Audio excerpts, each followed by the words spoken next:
North and South Korea expected to march in the opening ceremony of the Olympics behind the same flag. And the women's ice hockey team will be the first with players from both countries. But is this just a Trojan horse? Here now to discuss is Asia analyst Gordon Chang. Gordon, thank you so much for joining us this morning. Thank you, Heather. So what do you think about this? I just want your, overall idea in terms of North and South Korea banding together in this march that they'll do during the Olympics, and also this ice hockey team. What does this mean? Well, first of all, this whole Olympics participation by North Korea in the South Korean Olympics that start next month, it is in a sense a Trojan horse.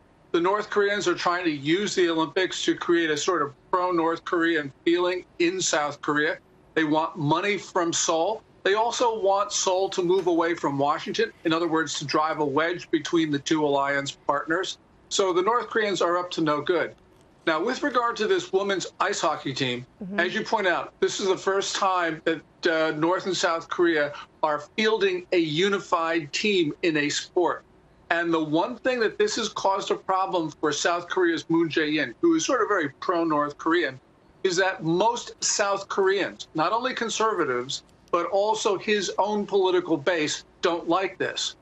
More than 70% of South Koreans are against the unified team. And largely it's because South Korean athletes who trained for the last 4 years are being turfed off the team in order to make way for North Koreans. And people in South Korea, even if they like President Moon Jae-in, think that this is really unfair. I mean, really, if you think about it in that way, it is. But I know you and I discussed before he took over as president there in South Korea that they knew coming in that he believed in negotiation with North Korea, that he believed that it was possible to discuss things with them moving forward, and that would be his strategy.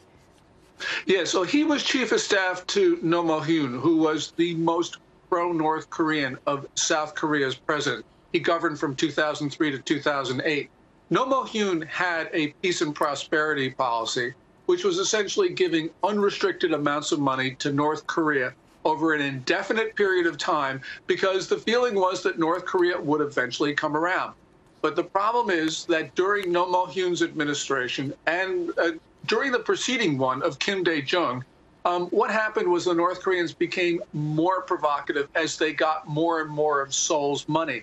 And so this has been proven not to work. It sounds nice, but it's a matter of theory. But in practice, the North Koreans have used this very much against the South. Right. And now, if they were to get money from Seoul, which they are for the Olympics, they're going to use it not for athletics. They're going to use it basically to launch missiles, detonate nukes, and engage in other dangerous activities. So this is really going to be an issue between South Korea and the rest of the world that wants to see an end to North Korea's programs. I wanted to ask you that finally, Gordon. How does that impact what we're trying to do, what the United States and President Trump is trying to do in terms of North Korea?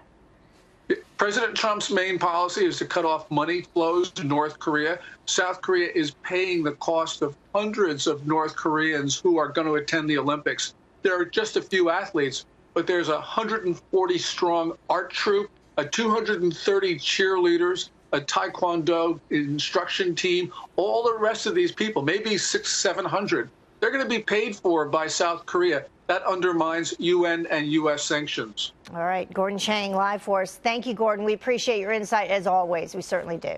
Thank you, Heather. Thanks.